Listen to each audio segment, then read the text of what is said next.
सभी साथियों को राम राम। स्वागत है आप सभी का GK GS by Harish Bhardwaj official YouTube channel के अंदर।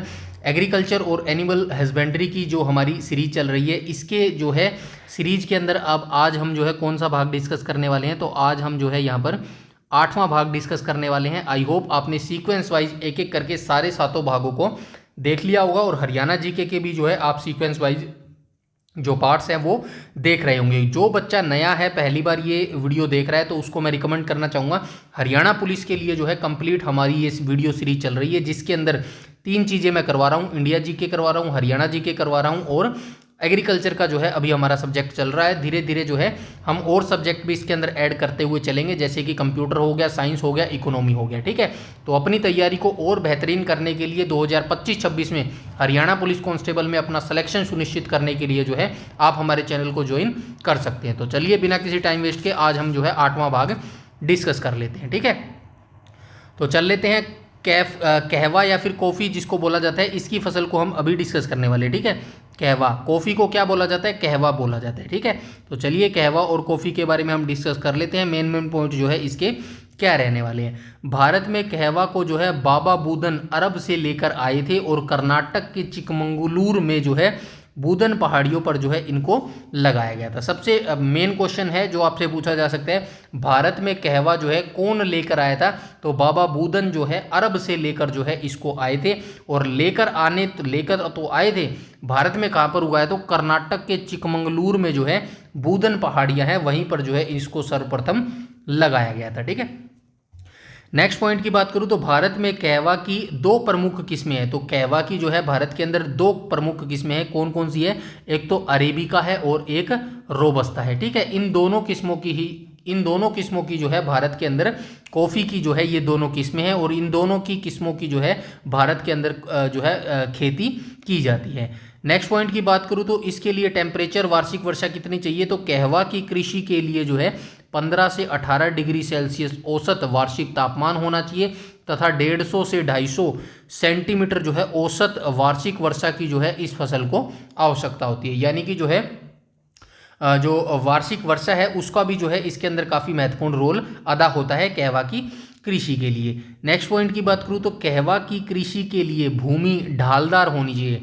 तो जो कहवा की कृषि की जाती है ना, ऐसा नहीं कि भाई समतल सा जो खेत होता है उसके अंदर जो है इसकी खेती की जा सकती है, ढालदार होती है। जैसे कि आपने सीढ़ियाँ देखी है ना, एक सीढ़ी हो गई, फिर ये दूसरी सीढ़ी होगी, ऐसी ढालदार जो जगह होती है ना, वहाँ पर जो है ये कॉफ़ी की जो है कृषि की जाती है। जैसे कि आप सभी जानते हैं पहाड़ी जो राज्य होते हैं वहाँ पर जो है ये इनकी कृषि जो है ज़्यादा की जाती है। क्यों की जाती है? क्योंकि 600 मीटर से जो है 1600 मीटर की ऊंचाई पर जो है कहवा का उत्पादन उत्तम होता है। ठीक है, अब ढालदार जो जगह होगी वो कहाँ पर होगी? नॉर्मल सी बात है, पहाड़ियों पर होगी।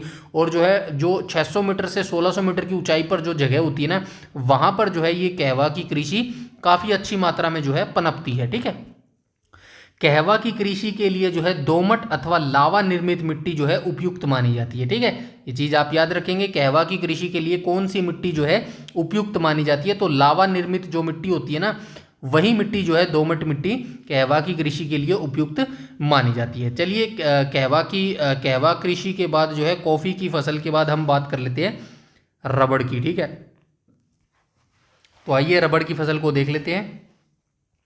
रबड़ क्या है? रबड़ जो है भूमध्य रेखा क्षेत्र की फसल है। ठीक है, भूमध्य रेखा तो आप समझते हैं ना, जैसे कि ये हमारी पृथ्वी हो गई। ठीक है, ये उत्तरी ध्रुव हो गया, ये दक्षिणी ध्रुव हो गया, ये बीच में से जो रेखा जाती है ये भूमध्य रेखा होती है। ठीक है, इसी भूमध्य रेखा के आसपास जो है इस खेती को किया जाता है। ठीक है, भूमध्य रेखा।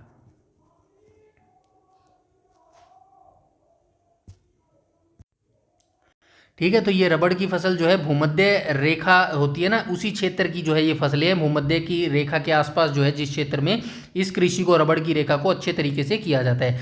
रबड़ की फसल को विशेष परिस्थितियों में उष्ण और उपोष्ण क्षेत्र में भी उगाया जाता है। मतलब ऐसा नहीं है कि भाई भूमध्य रेखा की क्षेत्र के आसपास ही सिर्फ इसको उगा सकते हैं, ऐसा नहीं है। विशेष जो विशेष परिस्थितियों में भी जो है, विशेष स्थानों पर भी जो है रबड़ की फसल को उगाया जा सकता है। इसके बाद हम चले नेक्स्ट पॉइंट पर, और नेक्स्ट पॉइंट क्या कह रहा है, रबड़ की फसल को उगाने के लिए 200 सेंटीमीटर से अधिक वर्षा और 25 डिग्री सेल्सियस से अधिक तापमान वाली नम आएगा, यहाँ पे नाम नहीं आएगा, नम आएगा, और आर्द्र जलवायु की आवश्यकता होती है। यहाँ पे थोड़ी टाइपिंग मिस्टेक है, ऐसे कर लेना, ठीक है,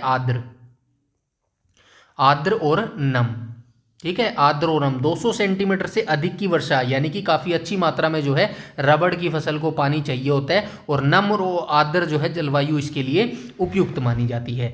नेक्स्ट पॉइंट की बात करें तो रबड़ की फसल को मुख्य रूप से कहाँ कहाँ उगाया जाता है, केरल में उगाया जाता है, तमिलनाडु में उगाया जाता है, कर्नाटक में उगाया जाता है, अंडमान निकोबार द्वीप समूह में उगाया जाता है, मेघालय में गारो पहाड़ियों में जो है इनको उगाया जाता है।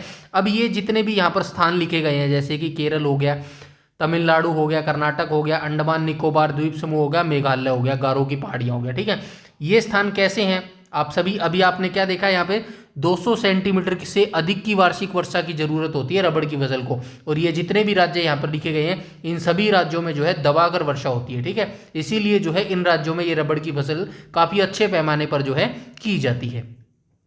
इसके बाद हम चलते हैं नेक्स्ट पॉइंट पर। रबड़ के बीज को सर्वप्रथम जो है हेनरी विलियम 1826 में ब्राजील से भारत लेकर आए थे, ठीक है, तो डायरेक्ट आपसे पूछा जा सकता है रबड़ के बीज को जो है सर्वप्रथम कौन और कब लेके आया था, तो हेनरी विलियम जो है 1826 में ब्राजील से जो है इसके रबड़ के बीज को जो है भारत लेकर आए थे। नेक्स्ट पॉइंट की बात करूं तो रबड़ का जो पौधा है वो 300 मीटर से जो है 700 मीटर के पहाड़ी ढालों पर जो है उगाया जाता है।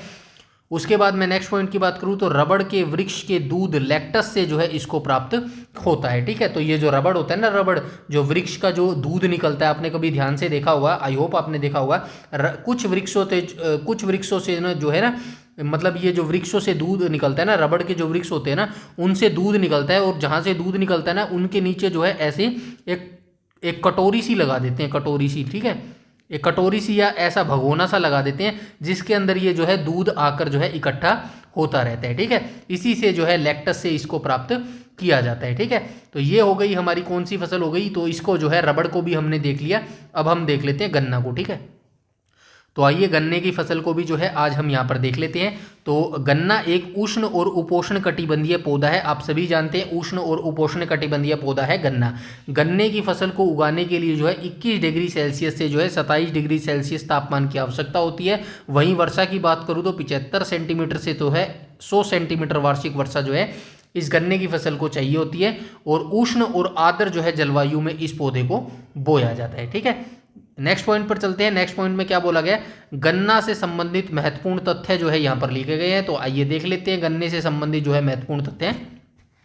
गन्ने का जन्म कहाँ पर हुआ है, तो ऐसा माना जाता है कि गन्ने का जो जन्म है, गन्ने के पौधे का जो जन्म है वो भारत के अंदर ही हुआ है। गन्ना किस कुल से संबंध रखता है, तो गन्ना जो है ग्रैमीनी कुल से जो है संबंध रखता है। अब गन्ना का जो तापमान की बात करें तो गन्ने की जो फसल है उसको उगाने के लिए कितने तापमान होना चाहिए, तो 21 डिग्री सेल्सियस से जो है 37 डिग्री सेल्सियस जो है इसकी खेती को जो है आवश्यक जो है सेल्सियस ये चाहिए होता है। वर्षा की बात करूँ तो 75 सेंटीमीटर से जो है 100 सेंटीमीटर वार्षिक वर्षा जो है गन्ने की फसल के लिए चाहिए होती है। और बुआई का समय की बात करूँ तो गन्ने की बुआई कहाँ कब की जाती है, तो अक्टूबर से नवंबर और फरवरी से मार्च, ठीक है, दो बार जो है दो सीजन में जो है दोनों बार जो है ये समय यहाँ पर दिया गया है। एक बार जो है अक्टूबर से नवंबर के बीच में इसको बोया जाता है, और दूसरी बार जो है फरवरी से मार्च के बीच में इसको बोया जाता है, ठीक है।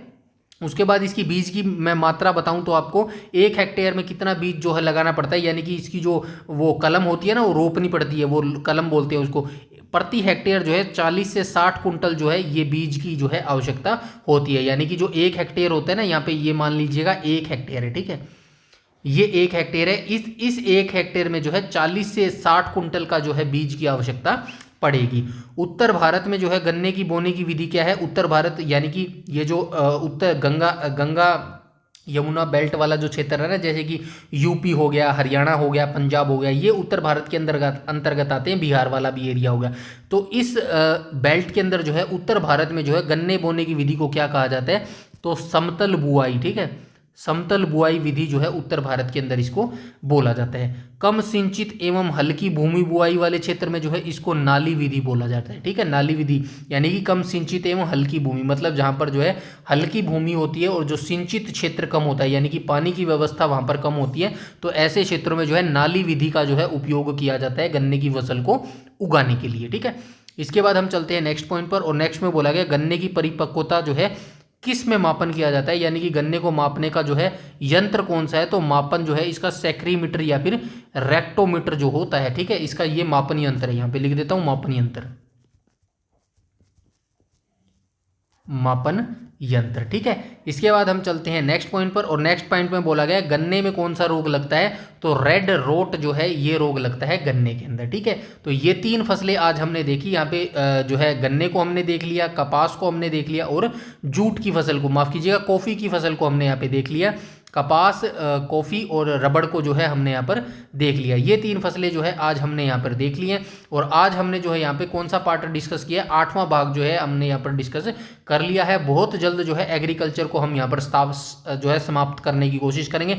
मेरे हिसाब से मैक्सिमम जो है 15-16 जो है पार्ट्स इसके अंदर आने वाले हैं। 8 आ गए हैं, 7-8 पार्ट्स और आएंगे। 7-15 पार्ट्स में जो है ये पूरी एग्रीकल्चर समाप्त हो जाएगी।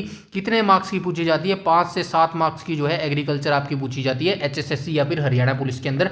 और ये 15 पार्ट्स अगर आप देख लेंगे तो डेफिनेटली 5 से 7 नंबर आपके डेफिनेटली पक्के हो जाएंगे। ठीक है, और कुछ भी आपको पढ़ने की जरूरत नहीं है। हरियाणा के जो एग्रीकल्चर का पार्ट होगा ना, हरियाणा से संबंधित होगा, वो भी मैं इसी के अंदर ऐड कर दूंगा, डोंट वरी। ठीक है, तो इसके अलावा कोई भी अगर आपका डाउट, क्वेरी या सजेशन है तो आप कमेंट सेक्शन में कमेंट करके बता सकते हैं। और चैनल को पहली बार विजिट कर रहे हैं तो चैनल को सब्सक्राइब कर लेना और बेल आइकन बटन को टैप कर लेना, ताकि समय पर आपको सारी नोटिफिकेशन मिलती रहे। और हमारा जो टेलीग्राम चैनल है इसको तो आपको जो है ज्वाइन करना ही करना पड़ेगा, क्योंकि अगर आप बिल्कुल फ्री जो है PDF चाहते हैं तो वो PDF जो है आपको कहाँ पर मिलेगी, हमारे टेलीग्राम चैनल पर ही मिलेगी। ठीक है, तो इसके साथ साथ हमारी हरियाणा जीके की भी सीरीज आपको देखनी बेहद इंपॉर्टेंट तरीके से जरूरी है, और इंडिया जीके की भी सीरीज आपको देखनी बेहद जरूरी है। ठीक है, तो सिलेक्शन लेने के लिए आप हमारे साथ जुड़े रहिएगा। और बस मेरे मोटिवेशन के लिए एक चीज़ याद रखिएगा, वीडियो को ज़्यादा से ज़्यादा लाइक कीजिएगा और अपने दोस्तों के साथ इसको शेयर कीजिएगा। ठीक है, तो आज की वीडियो में इतना ही,